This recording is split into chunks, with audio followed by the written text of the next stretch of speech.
Breaking Brown family, this is Yvette Carnell. I want to come to you for about 5 minutes of your time to talk to you about black people who lie and how those lies get us in trouble. The other week, I told you about a black woman who was like 55 years old. She had worked for the World Bank, had a DC townhome. Everybody thought she was living a good life. Turns out, she was living basically from freelance gig to freelance gig. She didn't even understand that there was not a market for the business, the art business that she tried to make. But she had a good life, a black woman who everybody thought was doing good, having a good life, and they didn't know what was going on behind the scenes. She was having trouble paying the mortgage, a lot of stuff going on, and nobody knew it. And I talked about how we tend to live through and see ourselves through these aberrations. So these black outliers are really just liars. She's lying to us about what she has and what she doesn't have. She is lying to us. And she, even in the title of her book, this black woman who had worked for the World Bank, had an MBA from Harvard, was lying. And she admitted that she was faking it, and nobody knew. And so this is what we do, right? We say we have an aunt or uncle, or we know somebody, and we say, Yvette, I know somebody with money. I know a woman who worked for the World Bank. She got an MBA, and she got a nice DC townhome. But you don't know the whole story, because these people never tell you the whole story. So let's go here. I have another story for you of another liar. Now, if you all saw me yesterday, saw my Facebook page, you follow me on Facebook page, you saw I had a Business Insider article, and it was about a black woman. And the title was how this 31-year-old paid off her $200,000 in college debt or whatever. And I'll put the link up. And it was attributing this to hard work. She paid off all her debt. Hard work, how wonderful she is. What you don't know until you read the story is that this story is a lie.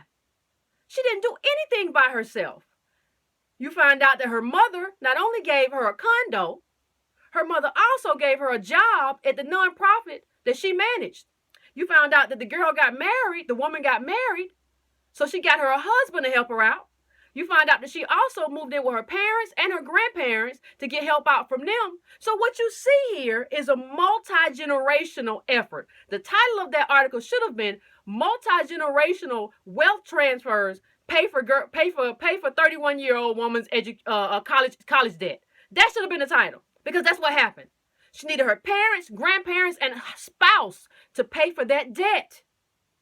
That's what happened, and that's what always happens, because nobody tells us the whole story. So you have the black woman I talked about the other day and this black woman, and if you look at the Business Insider article, she's right up there by herself. Like nobody helped her. How this one person did this. And this is America. Most people just read the headlines. So if you don't go beyond the headline, you don't know what really happened. You don't know that this was a multi-generational effort. She would not be here without wealth transfers. And that's what I keep saying. This was an in vivo wealth transfer. That's what she got from her mom. And that's a big deal, because most black people don't get in vivo wealth transfers from anybody.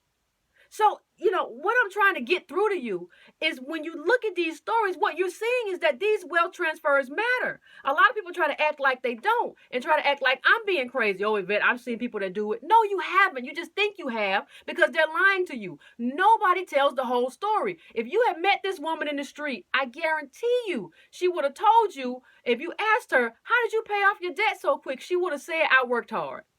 She would not have talked to you about what her mama gave her, what her husband contributed, living with her parents and grandparents and everything else she might have gotten. She was not going to talk about that. She's not going to tell a person on the street that. And so you see her and you know she paid off her debt. And the only thing you think to yourself is, well, if she paid off her debt, I should be able to pay off mine too. So you feel like trash for not doing what she did, not realizing that you never had what she had. Maybe you do. Do you have a condo that you can rent out or something like that and get extra money? I just want to know. And then use that condo as leverage to get something else. So one thing, black people, that we have to insist on going forward from these people is that we don't assume and view life through them. We don't assume that they're successful based on what we know from the outside, because you never know what's going on the inside, and these people never tell the truth. That other woman in D.C. that I discussed on the other episode who worked for the World Bank had an MBA from Harvard but couldn't do business, right? You have an MBA from Harvard, but you can't make your business work because there was no market for black art. But everybody talks about black business. And there's a reason why the majority of these black businesses go broke within the first couple of years. Because they're trying to sell to people who don't have money. And that's a big deal. But what I want to focus on these little 5 minutes I'm trying to bring through right here, is that we got to stop letting these people lie to us. That's the problem. The problem is the lying. That's the big issue. That's the elephant in the room here. You're viewing your life through somebody who really does not exist. This person that you see in your mind doesn't exist because you see the Business Insider headline. How this 31-year-old paid off her $200,000 college debt. That person doesn't exist. What does exist is a family that had money that helped her pay off that debt. A mother that had a condo and had a job to give her. That's what exists. How many of us are in that position? So what you have to start thinking about, first of all, is what you're not being told. That's the first thing. And the second thing you have to think about is what some of these people have that you don't have. You have to think about what they have that's not present in your life, because they're never going to walk up to you and tell you, hey, I had X, Y, and Z. And I think we have to start asking too. Don't come up to me and say, well, I did it. Well, I'm going to ask you how. I'm going to ask you how. Did you get inheritance? Did you inherit some land?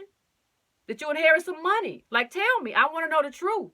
Because these people are not telling the truth. And this is what makes us feel bad. This is what drives. You're talking about Yvette making you depressed. I'm not making you depressed. It's people like this making you depressed because they're not telling you the truth.